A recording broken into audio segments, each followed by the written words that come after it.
اور نبی کے نور والی حدیث اعلیٰ حضرت امام احمد رضا نے اپنے طرف سے گڑھ کے نہیں بیان کی، بلکہ امام بخاری اور امام مسلم کے دادا استاد حضرت امام عبد الرزاق نے اپنے مصنف میں اس حدیث کو بیان فرمایا۔ اعلیٰ حضرت کے دور کے نہیں ہے، اعلیٰ حضرت کے مرید اور خلیفہ نہیں ہے، بلکہ امام بخاری اور امام مسلم کے دادا استاد۔ جو امام بخاری کو مسلم مانتے ہیں، جو امام مسلم کو مانتے ہیں، امام بخاری کو مانتے ہیں، ان کی کتابوں پر حدیثوں پر اعتماد کرتے ہیں، امام عبد الرزاق تو ان کے دادا استاد ہیں، ان کی حدیث پر کیوں نہیں اعتماد کرتے؟ حضرت امام عبد الرزاق نے فرمایا، اے جابر بن عبداللہ، اللہ نے تمام چیزوں سے پہلے تیرے نبی کے نور کو اپنے نور سے پہلے، جب تک اللہ نے چاہا اس نور کو قرب خاص میں رکھا، جب اللہ کو منظور ہوا کہ اس نور کو انسانی پیکر میں ڈھال کر دنیا کے سامنے پیش کیا جائے، تو اللہ نے آدم علیہ السلام کا پتلا تیار کروایا، اس میں روح پھونکی گئی اور آدم انسان اول کی حیثیت سے جلوہ گر ہوئے اور آپ کی پیشانی میں نور مصطفیٰ رکھ دیا گیا۔ آدم کی پیشانی آفتاب و مہتاب کی طرح جگمگا رہی ہے، یہ نور حضرت حوا کے رحم مبارک میں منتقل ہوا، ان سے حضرت شیش کی پیشانی میں منتقل ہوا، نسلن بعد نسل، قرنن بعد قرن، یہ نور پاک صلبوں سے پاک رحموں میں منتقل ہوا، یہاں تک کہ حضور علیہ السلام کے والدین کے درمیان منتقل ہو گیا۔ عبداللہ کی پیشانی میں یہ نور جلوہ گر ہو چکا ہے۔ اللہ کے نبی ارشاد فرماتے ہیں، کتاب الشفا کی حدیث ہے، لم یزل اللہ یقبلنی من الاصلاب الکریمۃ والارحام الطاہرۃ حتی اخرجنی بین ابویہ، اور شرح زرقانی کی حدیث ہے، لم ازل انقلو من اصلاب الطاہرین الی ارحام الطاہرات، ہر زمانے میں پروردگار عالم نے میرے نور کو پاک صلبوں سے پاک رحموں میں منتقل کیا، یہاں تک کہ مجھ کو میرے والدین کے درمیان سے پیدا۔ آپ اندازہ لگاؤ، نبی کا نور ہر زمانے میں پاک صلبوں سے پاک رحموں میں منتقل ہوا، یہاں تک کہ حضرت عبداللہ کی پیشانی میں جلوہ گر ہوا۔ حضور علیہ السلام جن والدین سے پیدا ہوئے وہ صاحب ایمان، صاحب توحید تھی۔ جو لوگ کہتے ہیں نبی کے والدین کافر و مشرک تھے، وہ کان کھول کر سن لے، مشرک نجس اور ناپاک ہوتا ہے۔ قرآن فرماتا ہے، انما المشرکون نجس، مشرکین نجس اور ناپاک ہیں، اور نبی فرماتے ہیں میرا نور ناپاک جگہ رکھا ہی نہیں گیا، جہاں جہاں رکھا گیا سب پاک اور صاف سے طیب و طاہر۔ سبحان اللہ، نعرہ تکبیر، نعرہ رسالت، جشن عید میلاد النبی۔ حضرت آدم سے لے کر حضرت عبداللہ تک، حضرت حوا سے لے کر حضرت آمنہ تک، جہاں جہاں نبی کا نور رکھا گیا سب پاک اور صاف تھے، طیب و طاہر تھے، معاذاللہ ان میں کوئی نجس اور ناپاک نہیں تھا۔ لیکن یہ وہابی کہتے ہیں نبی کے والدین کافر و مشرک تھے، گویا نبی کے والدین کو یہ اپنے والدین پر قیاس کر رہے ہیں۔ نبی کے والدین کافر و مشرک نہیں تھے، بلکہ نبی کا نور جہاں جہاں رکھا گیا سب صاحب ایمان، صاحب توحید تھے۔ حضرت عبداللہ کا نسب حضرت آدم سے اس طرح ثابت ہے کہ آپ کے نسب میں کوئی کافر و مشرک نہیں ہے۔ اور جب حضور علیہ السلام کا نسب حضرت آدم سے ثابت ہے اور درمیان میں کوئی کافر و مشرک نہیں ہوا، تو جن سادات کا نسب حضور علیہ السلام سے ثابت ہے اور درمیان میں کوئی انقطاع نہیں ہے، تو ہم کہہ سکتے ہیں کہ ان کا نسب حضرت آدم سے اس طرح ثابت ہے کہ درمیان میں کوئی کافر و مشرک نہیں ہوا۔ گلزار ملت انہی صحیح النسب سادات میں سے ہے کہ ان کا نسب رسول پاک سے بلا انقطاع ثابت ہے، اور رسول پاک کا نسب آدم علیہ السلام سے ثابت ہے۔ اس لیے گلزار ملت کا نسب حضرت آدم سے اس طرح ثابت ہے کہ درمیان میں کوئی کافر و مشرک نہیں ہے۔ کیا بات ہے، زندہ باد زندہ باد۔ اور یاد رکھیے اگر حضور کے والدین کو کافر و مشرک مانو گے، حالانکہ اعلیٰ حضرت نے اس پر بھی ایک رسالہ لکھا، شمول الاسلام لأصول الرسول الکرام، اور دلائل و براہین سے ثابت فرمایا ہے کہ حضور کے تمام آباء و اجداد اور تمام امہات و جداد سب مومن موحد تھے، کوئی کافر و مشرک نہیں تھا۔ لیکن میں ایک منٹ کے لیے آپ کے ذہن کو قریب کرنا چاہتا، اگر نبی کے والدین کو کوئی کافر و مشرک مانتا ہے تو بتاؤ کافر و مشرک کا ٹھکانہ جہنم ہے کہ نہیں ہے؟ قرآن میں کئی آیتیں ہیں اعدت للکافرین، جہنم کن کے لیے تیار کی گئی؟ کافروں کے لیے۔ اور نبی کے والدین کو اگر تم کافر و مشرک مانو گے تو ان کو جہنمی ماننا پڑے گا۔ اور میرا چیلنج ہے کہ جہنم کی آگ میں اتنی طاقت نہیں ہے کہ نبی کے والدین کو جلا سکے۔ اور یہ بات میں ہوا میں نہیں کہہ رہا، میں اپنی تقریر بھی اعلیٰ حضرت کی کتابوں کی روشنی میں کر رہا ہوں، کیونکہ جس کی تقریر اعلیٰ حضرت کی کتابوں کی روشنی میں ہوتی ہے وہ اتنی مستند ہوتی ہے کہ کوئی انگلی نہیں رکھ سکتا۔ اعلیٰ حضرت امام احمد رضا فرماتے ہیں آپ کا نور جہاں جہاں رکھا گیا سب پاک اور صاف تھے، طیب و طاہر، ان میں کوئی نجس اور ناپاک نہیں تھا۔ اور یہ مشکات کی ایک حدیث سے بھی ثابت ہوتی ہے۔ حضرت انس ابن مالک کے گھر صحابہ کی دعوت ہوئی، انس ابن مالک کے گھر صحابہ پہنچے، صحابہ جب انس ابن مالک کے گھر پہنچ گئے تو انس ابن مالک نے اپنا دسترخوان لونڈی کو دیا کہ جاؤ دسترخوان دھل کر لاؤ۔ لونڈی دسترخوان لے کر چلی، دسترخوان کا ایک کونا اپنے ہاتھ میں پکڑا اور پورے دسترخوان کو آگ کے دہکتے ہوئے شعلوں میں ڈال دیا۔ آقا نے کہا لونڈی میں نے دسترخوان دھلنے کے لیے دیا تھا، تم نے دسترخوان کو آگ کے شعلوں میں ڈال دیا۔ پانی کا کام دھلنا ہے اور آگ کا کام جلانا ہے، تم نے دسترخوان کو آگ کے شعلوں میں کیوں ڈال دیا؟ لونڈی نے کہا آقا اتنی بات تو میں بھی جانتی ہوں کہ پانی کا کام دھلنا ہے اور آگ کا کام جلانا ہے، لیکن ایک دن میں نے اپنے ماتے کی نگاہوں سے دیکھا آقا کائنات نے اسی دسترخوان پر بیٹھ کر کھانا تناول فرمایا اور کھانا کھانے کے بعد اپنی انگلیوں کو اسی دسترخوان میں صاف کیا تھا۔ میرا عقیدہ بول رہا تھا، میرا ایمان بول رہا تھا، جس چیز پر نبی کی انگلیاں پڑ جائیں اس پر دنیا کی آگ حرام ہو جاتی ہے، تو جس شکم مادر میں نور مصطفیٰ نو ماہ تک رہا ہو اس کو جہنم کی آگ کیسے جلائے؟ کیا بات ہے، نعرہ تکبیر! اتنا اچھا خطاب ہو رہا ہے، نعرے کا جواب تو دیں آپ کھل کر، ہاتھ اٹھائیں، نعرہ تکبیر! ہاتھ اٹھائیں بھائی، نعرہ رسالت، مسلک اعلیٰ حضرت، جشن عید میلاد النبی، حضرت علامہ مفتی شمشاد احمد صاحب قبلہ مصباحی، فیضان مسعودی شریف۔ اور سنیے میرے آقا کی پیدائش کس شان سے ہوئی ہے؟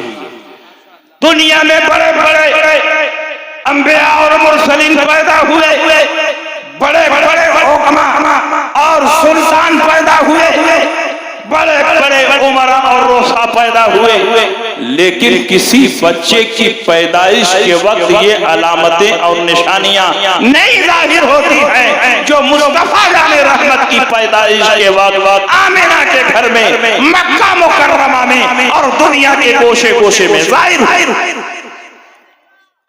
حضرت آمنہ فرماتی، حضرت عبداللہ سے آمنہ کی شادی بہت کرامتی انداز میں، جب عبداللہ کی پیشانی میں نور مصطفیٰ جگمگانے لگا تو آپ کا چہرہ آفتاب و مہتاب سے زیادہ حسین و جمیل اور روشن نظر آنے لگا۔ رات کی تاریکی میں مکے کی جس گلی سے گزرتے گلی روشن ہو جاتی، آپ جس کوچے سے گزرتے مشک و عنبر کی خوشبو سے پورا کوچہ معطر ہو جاتا۔ عرب کی دوشیزائیں آپ کے گھر نکاح کا پیغام دیتی، مگر اللہ نے یہ رشتہ ازل ہی میں حضرت آمنہ کے ساتھ متعین فرما دیا۔ جب حضرت عبداللہ کی پیشانی میں نور مصطفیٰ جلوگر ہو چکا تھا، اس نور کی شہرت دنیا کے کونے کونے میں پہنچنے لگی، تو جب ملک شام کے یہودیوں کو خبر لگی کہ نور مصطفیٰ عبداللہ کی پیشانی میں جلوگر ہو چکا ہے، ان قریب محمد عربی کی ولادت ہونے والی ہے اور محمد پیدا ہوں گے، اعلان نبوت فرمائیں گے، تو یہودیت کا خاتمہ ہو جائے گا، عیسائیت کا خاتمہ ہو جائے گا، مسیحیت کا خاتمہ ہو جائے گا، سارے ادیان منسوخ ہو جائیں گے، سارے مذاہب کا ختم ہو جائیں گے، دنیا میں صرف ایک کتاب کی تلاوت ہوگی، وہ قرآن ہوگا، دنیا میں ایک کلمہ پڑھا جائے گا، وہ کلمہ طیبہ ہوگا، اور جس مذہب کو پروردگار عالم پسند فرمائے گا وہ مذہب اسلام ہوگا۔ انہوں نے سوچا کیوں نہ عبداللہ ہی کو ختم کر دیا جائے تاکہ ان کی نسل سے محمد عربی پیدا نہ ہو۔ نور خدا ہے کفر کی حرکت پہ خندہ زن، پھوکوں سے یہ چراغ بجھایا نہ جائے۔ 70 یہودی زہر میں بجھائی ہوئی تلوار لے کر مکہ مکرمہ کے لیے نکلے، راتوں کو سفر کرتے، دن میں چھپ جاتے، مکہ کے جنگلات میں پہنچے، حضرت عبداللہ کی آمد کا انتظار کرنے لگے۔ حضرت عبداللہ ایک دن جنگل میں شکار کے ارادے سے پہنچے، 70 یہودیوں کی باچھیں کھل گئی، دیکھا بڑا اچھا موقع ہے، جنت میں تنہائی ہے، جنگل میں تنہائی ہے اور صرف ہم ہی ہیں، یہاں کوئی اور نہیں ہے۔ 70 یہودیوں نے چاروں طرف سے حضرت عبداللہ کو گھیرا۔ حضرت وہب بن عبد مناف جو حضرت آمنہ کے والد ہیں، ان کو اطلاع ہوئی کہ میرے خاندان کا ایک نوجوان دشمنوں کے نرغے میں گھرا ہوا ہے، ان قریب اس پر قاتلانہ حملہ ہو سکتا ہے۔ اپنے گھر کے جوانوں کو اکٹھا کیا، قریش بھی ایک بڑی جمعیت لے کر جنگل میں داخل ہوئے تاکہ عبداللہ کی حفاظت کریں، لیکن یہ دیکھ کر حیران رہ گئے کہ اللہ نے آسمان سے فرشتوں کی فوج اتار دی ہے اور ان فرشتوں نے ایک لمحے میں 70 یہودیوں کا خاتمہ کر دیا اور حضرت عبداللہ کی حفاظت۔ سبحان اللہ، سبحان اللہ۔ آپ کیا سمجھ رہے ہو؟ عبداللہ کی حفاظت ہو رہی ہے، ان کی پیشانی میں جو نور مصطفیٰ جلوگر ہے اس کی حفاظت ہو رہی ہے، اور انہی کے صدقے میں حضرت عبداللہ کی جان بچ رہی۔ یہ وہی نور ہے جو آدم کی پیشانی میں چمکا تو آدم کی توبہ قبول ہوئی، یہ وہی نور ہے جب نوح کی پیشانی میں چمکا تو جودی پہاڑ پر آپ کی کشتی ٹک گئی، یہ وہی نور ہے جب ابراہیم خلیل اللہ کی پیشانی میں چمکا تو نار نمرود آپ پر گلزار ہو گئی، یہ وہی نور ہے جو حضرت اسماعیل ذبیح اللہ کی پیشانی میں چمکا تو آپ کی جگہ پر دمبا رکھ دیا گیا اور آپ کی جان بچ گئی، یہی وہی نور ہے جو عبد المطلب کی پیشانی میں چمکا اور اسی کے صدقے میں کعبہ کی حفاظت ہو گئی، اور آج یہی نور عبداللہ کی پیشانی میں جلوہ گر ہے اور پروردگار عالم اس نور کی حفاظت میں حضرت عبداللہ کی حفاظت۔ حضرت عبداللہ نے دیکھا کہ میرے خاندان کا ایسا باکرامت نوجوان جو انتہائی حسین و جمیل، انتہائی شریف اور پرہیزگار ہے، یہ تو میری بیٹی آمنہ کے لیے جو قریش کی عورتوں میں عزت اور عصمت کے لحاظ سے بے مثال ہے، بڑا اچھا رشتہ رہے گا کہ انہی سے شادی کر دی۔ اپنے گھر آئے، حضرت برہ سے کہا عبد المطلب کے پاس جاؤ اور عبداللہ کے لیے اپنی بیٹی کا ہاتھ مانگا۔ گئے، عبد المطلب سے بات ہوئی، حضرت عبد المطلب نے فوراً رشتہ قبول کر لیا، فرمایا آمنہ جیسی نیک شہزادی کے لیے عبداللہ سے بہتر رشتہ ہو نہیں سکتا، میں اس رشتے کو قبول کرتا۔ آمنہ کی شادی ہوتی ہے، نئی نویلی دلہن بن کر حضرت عبداللہ کے گھر آتی ہیں، ایک وفادار خاتون کی حیثیت سے زندگی بسر کرتی ہیں۔ ایک مدت تک آپ کی پیشانی میں نور جلوہ گر ہو چکا ہے۔ ایک رات حضرت آمنہ کے ساتھ سوتے ہیں، آپ کے دل میں خواہش مجامعت ڈال دی جاتی ہے اور اسی کے نتیجے میں وہ جزو نسل محمدی جو آدم سے ہوتا ہوا آمنہ تک، عبداللہ تک پہنچا تھا، حضرت آمنہ کے رحم مبارک میں منتقل ہو۔ اب عبداللہ کی پیشانی سے نور غائب ہو چکا ہے۔ وہ کون سی مبارک رات تھی جس مبارک رات میں یہ نور حضرت آمنہ کے رحم مبارک میں منتقل ہوا؟ شیخ عبدالحق محدث دہلوی مدارج النبوہ میں لکھتے ہیں نطفہ طاہرہ کہ اصل کل خیرات و مادہ جمیع برکات ترین شاد در بدن آمنہ منتقل شد۔ وہ نطفہ طیبہ اور طاہرہ جو تمام برکتوں کی جڑ ہے، اسی جمعہ مبارکہ کی رات میں حضرت آمنہ کے رحم مبارک میں منتقل۔ جمعہ کو بھی جو شرافت ملی ہے میرے نبی کے صدقے میں ملی۔ جمعہ سید الایام بنا اور نبی سید الانبیاء۔ آمنہ حاملہ ہو گئی۔ حمل کے زمانے میں عورتوں کو بڑی تکلیفیں اور پریشانیاں ہوتی ہیں، لیکن جس کے پیٹ میں رحمت للعالمین ہو اس کو کیسی تکلیف؟ آمنہ فرماتی ہے 9 ماہ کی مدت گزر گئی، کبھی پیٹ میں درد نہیں ہوا، تکلیف نہیں ہوئی، اور راتوں کو میں سوتی تھی کہ ملائے اعلیٰ کے فرشتے آ کر مجھے مبارکباد پیش کرتے تھے، اے آمنہ مبارک ہو، محمد عربی کی ولادت ہونے والی۔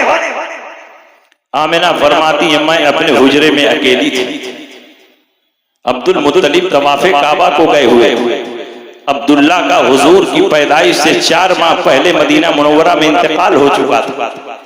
میں نے دیکھا کہ چھت کے راستے سے کوئی بھاری بھرکم چیز میرے حجرے میں داخل ہوئی، میں ڈر گئی، خوف زدہ ہو گئی۔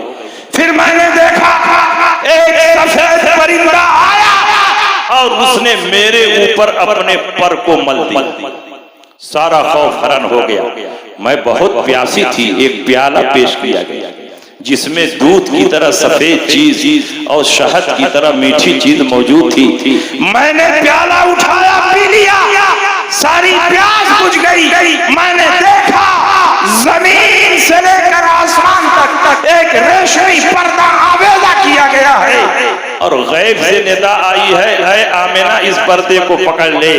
جیسے ہی پکڑا میں نے دیکھا کہ میرے نگاہوں کے سارے حجابات ہٹ گئے، سارے پردے ہٹ گئے، زمین کے مشرق کو بھی دیکھا، زمین کے مغرب کو بھی دیکھا، زمین کے شمال کو بھی دیکھا، زمین کے جنوب کو بھی دیکھا۔ میں نے دیکھا کائنات عالم میں 3 جھنڈا لہرا رہا ہے، ایک مشرق میں، ایک مغرب میں، اور ایک بام کعبہ پر لہرا رہا ہے۔ آپ فرماتی ہیں چھت کے راستے سے دراز قامت خوبصورت عورتیں جو عبد مناف کی بیٹیوں کے مشابہ تھی میرے حجرے میں داخل ہو رہی، ان میں حضرت صفیہ بھی ہے، ان میں حضرت آسیہ بھی ہے، ان میں حضرت صفورہ بھی ہے، ان میں حضرت حوا بھی ہے۔ مبارکباد پیش کر رہی ہیں، آمنہ گھبرانے کی ضرورت نہیں، ہم تمہاری مدد کے لیے یہاں حاضر ہیں۔ اور پھر غیب سے ندا آئی اے آمنہ زمین پر لیٹ جا۔ آمنہ زمین پر لیٹتی ہیں اور محمد عربی کی ولادت ہوتی ہے۔ آمنہ فرماتی ہیں جیسے ہی میرے سرکار پیدا ہوئے، پیدا ہوتے ہی سر کو سجدے میں رکھ دیا اور رب حبلی امتی کی صدائے۔ میرے نبی پیدا ہوتے ہی ہم کو یاد کر رہے ہیں، اور ہم 12 ربیع الاول پر نبی کی یاد میں جلوس منائیں تو شرک اور بدعت ہو جاتا ہے۔ حضرت صفیہ بنت عبد المطلب فرماتی ہیں کہ جس رات حضور علیہ السلام کی ولادت ہوئی اس رات میں وہاں موجود تھی۔ شواہد النبوہ میں یہ روایت موجود ہے۔ آپ فرماتی ہیں اندر ایسی علامتوں اور نشانیوں کو دیکھا کہ کسی بچے کی پیدائش کے بعد ان علامتوں اور نشانیوں کو میں نے نہیں دیکھا۔ میں نے دیکھا حضور علیہ السلام پیدا ہوئے، پیدا ہوتے ہی سر کو سجدے میں رکھ دیا، رب حبلی امتی کی صدائیں بلند کرنے لگے، اور جب سجدے سے سر اٹھایا ہے تو فصیح و بلیغ عربی میں کلمہ طیبہ پڑھ رہے ہیں لا الہ الا اللہ انی رسول اللہ، کوئی معبود نہیں ہے سوائے اللہ کے اور میں اللہ کا رسول ہوں۔ پیدا ہوتے ہی میرے نبی اپنی نبوت و رسالت کی خبر دے رہے ہیں۔ کہاں ہے وہ جاہل مولوی جو اپنی کتابوں میں لکھتے ہیں کہ نبی کو 40 سال کے بعد نبوت ملی ہے؟ وہ تمہارا کوئی ڈپلیکیٹ نبی ہوگا، وہ تمہارا کوئی کا اللہ چھاپ نبی ہوگا جس کو 40 سال کے بعد نبوت ملی ہوگی. ہم جس نبی کا کلمہ پڑھتے ہیں پروردگار عالم نے اس وقت بھی اس کو نبی بنایا تھا جب آدم علیہ السلام آب و گل کی منزلیں طے کر رہے تھے. کنت نبیا وآدم بین الروح والجسد, میں اس وقت بھی نبی تھا جب آدم علیہ السلام روح اور جسم کی منزلیں طے کر رہے تھے. کنت نبیا وآدم بین الماء والطین, میں اس وقت بھی نبی تھا جب آدم علیہ السلام کا پتلا تیار کیا. وہ تمہارا کوئی جعلی نبی ہوگا جو دیوبند میں پیدا ہوا ہوگا. ہم جس نبی کا کلمہ پڑھتے ہیں وہ مکے میں پیدا ہوا. وہ تمہارا نبی ہوگا جو مر کر مٹی میں مل گیا ہوگا. ہم جس نبی کا کلمہ پڑھتے ہیں وہ ایک لمحے کے لیے اس پر موت طاری ہو رہی ہے اور پھر پروردگار عالم اس کو ہمیشہ ہمیشہ کے لیے زندہ فرما دیتا ہے اور اس کی اخروی زندگی اس کی دنیاوی زندگی سے بدل جہاں افضل و اعلیٰ ہے. یہ میں نہیں کہتا, قرآن فرماتا ہے وَلَلْآخِرَةُ خَيْرٌ لَكَ مِنَ الْأُولَىٰ, آپ کی ہر آنے والی زندگی گزری ہوئی زندگی سے افضل و اعلیٰ. میرے نبی کی شان یہ ہے کہ سوکھی ہوئی لکڑی میں زندگی پیدا کرتا ہے. میرے نبی کی شان یہ ہے کہ چلتے پھرتے مردے جلاتے. ایک دل ہمارا کیا ہے آزار اس کا کتنا, تو نے تو چلتے پھرتے مردے جلاتے. تم کہتے ہو نبی کو پیٹ پیچھے کا علم نہیں, وہ تمہارا ہی کوئی نبی ہوگا. ہم جس نبی کا کلمہ پڑھتے ہیں اللہ نے اتنا علم دیا کہ اگر نبی کے علم کو ترازو کے ایک پلے پر رکھو اور تمام اولین و آخرین کے علم کو ترازو کو دوسرے پلے پر رکھو تو میرے علم کا پلہ بھاری پڑ جائے گا. تمام اولین و آخرین کے علم کو نبی کے علم میں جمع کر دیا گیا. اسی لیے دنیا دیکھ رہی ہے کہ نبی قبرستان سے گزرتے ہیں, مردوں کے حالات کو دیکھتے ہیں, کس پر عذاب ہو رہا ہے, کس کو ثواب دیا جا رہا ہے. مکے میں ہے, مدینے کے حالات کو دیکھتے ہیں, مدینے میں ہے, جنگ روم کا مشاہدہ کرتے ہیں اور منبر پر ہے تو قیامت تک کے احوال کو بیان کر رہے ہیں. زمین پر ہے حوض کوثر کی خبر دے رہے ہیں اور آسمان سے گزرتے ہیں تو زمین پر چلنے والے انسانوں کے دلوں کو پڑھتے ہیں. اعلیٰ حضرت فرماتے ہیں سر عرش پر ہے تیرا گزر, دل فرش پر ہے تیری نظر, ملکوت و ملک میں کوئی شے نہیں وہ جو تجھ پہ عیاں نہیں. وہ خدا کا یہی ہے در, نہیں اور کوئی مفر مگر جو وہاں سے ہو یہی آگے ہو جو یہاں نہیں تو وہاں. میرے نبی کے پاور کا یہ اختیار, خالق کل نے آپ کو مالک کل بنا دیا. دونوں جہاں ہیں آپ کے قبضہ و اختیار. پاور کا یہ عالم کہ کائنات کے ذرے ذرے پر میرے سرکار کی حکومت قائم ہے. چاند کی طرف اشارہ کرتے ہیں, چاند جو ٹکڑے ہو جاتا ہے. سورج کی طرف اشارہ کرتے ہیں, ڈوبا ہوا سورج پلٹ آتا ہے. پیڑ کی طرف اشارہ کرتے ہیں, انسانوں کی طرف چلتا ہوا آپ کی بارگاہ میں سجدہ ریز ہو جاتا ہے. کنکر کی طرف اشارہ کرتے ہیں, آپ کا کلمہ پڑھنے لگتا ہے. جانور کی طرف اشارہ کرتے ہیں, انسانوں کی طرح کلام کرنے لگتا ہے. اعلیٰ حضرت فرماتے ہیں سورج الٹے, پاؤں پلٹے, چاند اشارے سے ہو جا, اندھے نجدی دیکھ لے قدرت رسول اللہ کی. اشارے سے چاند کو چیر دیا, ڈوبے ہوئے پھول کو پھیر دیا, گئے ہوئے دن کو عصر کیا. یہ تاب و تما تمہارے. اور یاد رکھیے جب نبی 6 سال کے ہوئے تو سب سے پہلا سفر نبی نے مدینہ منورہ کیا. آپ کی والدہ محترمہ ہیں اور آپ کے ساتھ میں لونڈی ام ایمن. 2 ماہ مدینہ منورہ میں رکنے کے بعد اللہ کے نبی مکہ مکرمہ واپس آ رہے تھے تو مقام ابوا پر آپ کی والدہ محترمہ سخت بیمار پڑ گئی. زمین پر لیٹی ہوئی, بار بار غشی طاری ہو رہی.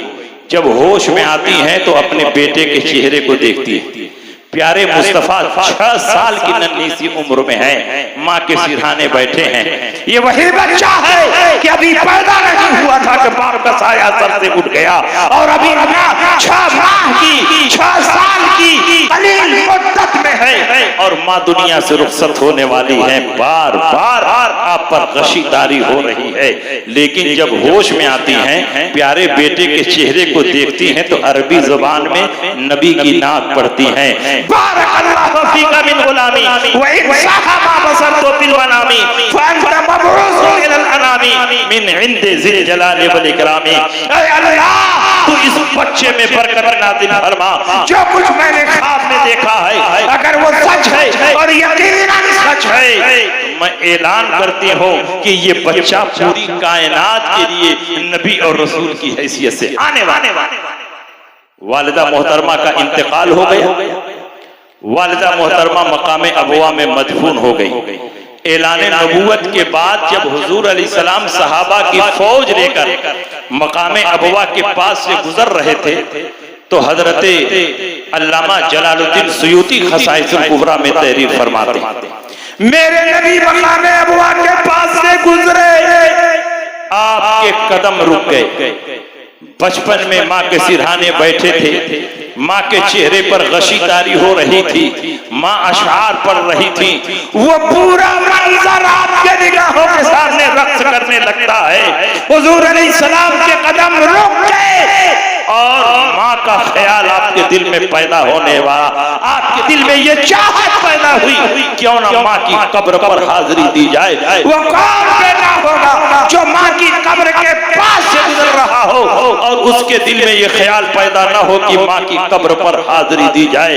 نبی کے دل میں خیال پیدا ہوا، نبی کے دل میں چاہت پیدا ہوئی، اور جو نبی کی چاہت ہوتی ہے وہی رب کی مشیت ہوتی ہے. خدا کی رضا چاہتا ہے تو عالم، خدا چاہتا ہے رضا. جبریل امین نبی کی بارگاہ میں آیا، کہا یا رسول اللہ آپ اپنی والدہ محترمہ کی قبر پر جانا چاہتے ہیں، تشریف لے چلے، اللہ کی طرف سے اجازت. جبریل امین نبی کو لے کر چلے، ماں کی قبر تک پہنچایا اور سدرۃ المنتہا کے لیے روانہ ہو گئے. نبی نے چاہا کہ اپنی ماں کی قبر پر دونوں ہاتھوں کو اٹھائیں اور ان کے لیے دعا کریں. ابھی ہاتھ اٹھانے کا ارادہ کر ہی رہے تھے کہ جبریل امین دوبارہ نازل ہو گئے. کہا یا رسول اللہ پروردگار عالم آپ کو ہاتھ اٹھانے کی اجازت نہیں دے. اس روایت کو پڑھنے کے بعد وہابی گمراہ ہوگا، اور جو لوگ پہلے سے گمراہ تھے گمراہیوں کے دلدل میں بھٹکنے لگے. انہوں نے اسی روایت سے نتیجہ نکالا کہ نبی کی والدہ کافرہ اور مشرکہ تھی معاذ اللہ، اس لیے نبی کو ہاتھ اٹھانے سے روک دیا. مگر وجہ یہ نہیں ہے. علامہ جلال الدین سیوطی نے آج سے 550 سال پہلے اپنی کتاب الخصائص الکبریٰ میں اس کا محققانہ جواب تحریر فرما دیا ہے، اور امام نووی نے شرح مسلم میں اس کا جواب لکھا ہے. یہ حضرات فرماتے ہیں کہ وجہ یہ نہیں کہ نبی کی والدہ کافرہ اور مشرکہ تھیں اس لیے نبی کو ہاتھ اٹھانے سے روک دیا گیا، بلکہ وجہ یہ تھی کہ یہ اسلام کا ابتدائی دور تھا. ہر جانب سرکار کے دشمن پھیلے ہوئے تھے. مکہ کا چپا چپا گوشہ گوشہ نبی کے خون کا پیاسا تھا. اگر نبی اپنی ماں کی قبر کے پاس کھڑے ہو کر ہاتھ اٹھاتے تو منافقین یہ پروپیگنڈا کرتے کہ نبی کی ماں اس وقت بخشی گئی جب بیٹے نے خدا کی بارگاہ میں گڑ گڑا کر دعا کی. اگر نبی نے دعا نہ کی ہوتی نبی کی ماں کی مغفرت نہ ہوتی، نبی کی ماں کی بخشش نہ ہوتی. پروردگار عالم نے فرمایا اے نبی آپ کو ہاتھ اٹھانے کی ضرورت کیا ہے؟ آپ کی ماں تو بخشی بخشائی ہے، اور صرف آپ کی ماں نہیں بلکہ آپ کا نور جن اسلاب و ارحام سے ہوتا ہوا آمنہ اور عبداللہ تک آیا ہے، یہ سب کے سب بخشے بخشائے ہیں. ان کو بخشوانے کے لیے ہاتھ اٹھانے کی کوئی ضرورت نہیں. اور یہ بات ہوا میں نہیں کہی جا رہی، اس کے پیچھے ٹھوس ثبوت اور مضبوط دلائل ہے.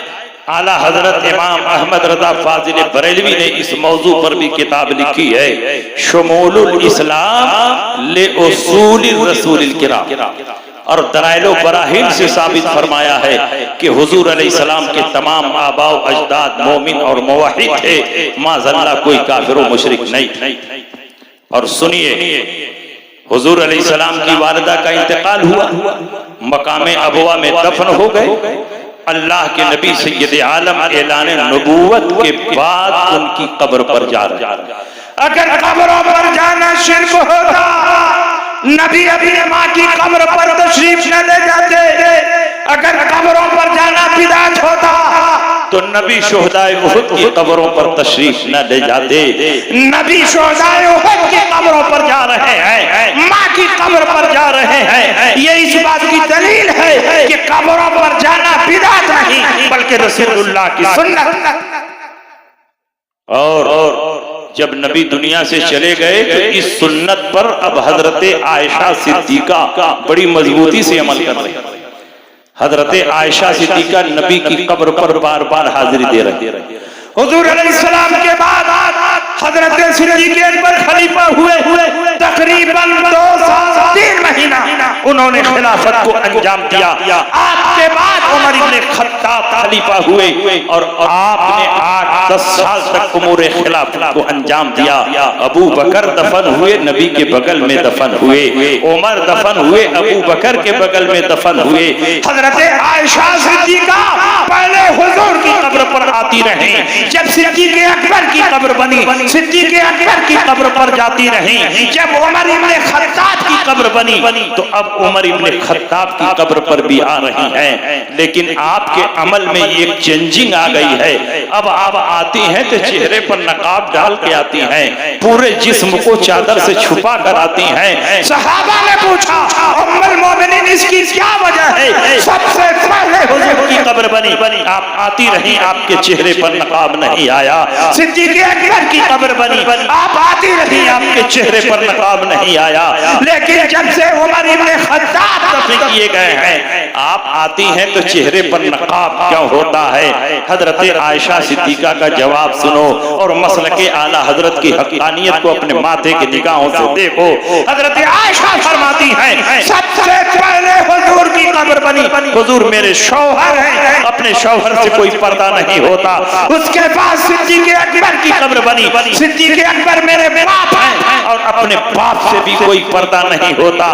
لیکن جب سے عمر ابن خطاب دفن کیے گئے ہیں، میں عمر جیسے غیر محرم سے شرم کرتی ہوں، اسی لیے اپنے چہرے پر نقاب ڈال کے آتی ہوں۔ یہ روایت 1-2 کتابوں میں نہیں، 4 مستند کتابوں میں موجود ہے۔ مستدرک للحاکم میں یہ روایت موجود ہے، مسند امام احمد ابن حنبل میں یہ روایت موجود ہے، شرح الصدور بشرح حال الموتى والقبور میں روایت موجود ہے، مشکات شریف میں یہ روایت موجود ہے۔ حضرت عائشہ فرماتی ہیں فلما دفن عمر فما دخلت الا وانا مشدودۃ علی ثيابي حیاء من عمر، جب سے عمر دفن کیے گئے ہیں میں آتی نہیں ہوں مگر چہرے پر نقاب ڈال کے آتی ہوں، جسم کو چادر سے چھپا کر آتی ہوں، حیاء من عمر، عمر سے حیا کرنے کی وجہ سے، عمر سے شرمانے کی وجہ سے۔ آپ عورتوں کا مزاج اچھی طرح جانتے ہیں، جب عورتیں مردوں سے شرماتی ہیں فوراً اپنے چہرے کو ڈھانکنے لگتی ہیں۔